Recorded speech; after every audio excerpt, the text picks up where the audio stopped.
How to add bookmarks on Google Chrome mobile. What's up everyone, welcome to the video. In this tutorial I'm going to show you guys how you can easily add bookmarks on Google Chrome mobile.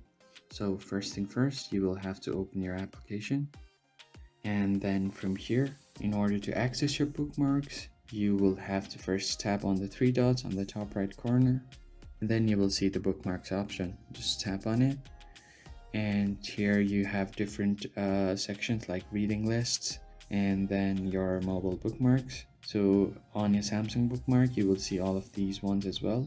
Now if you want to show it on your Chrome mobile like your desktop, unfortunately there is no option right now, but there is another method that you can easily access your bookmark. In order to do that, you first have to head over to your home screen, and then in order to add a bookmark on your home screen, you just tap and hold on your screen, then tap on widgets, and now from here you want to find Chrome.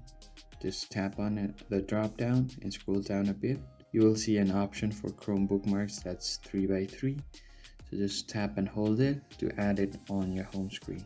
You can make it longer or shorter according to your need, so you can make it big as well. So here are all of the mobile bookmarks that is available on your Chrome, so you can access everything from here, your mobile bookmarks, your Samsung mobile bookmarks, and everything. If you found the video helpful, hit the like button and subscribe. I'll see you guys on the next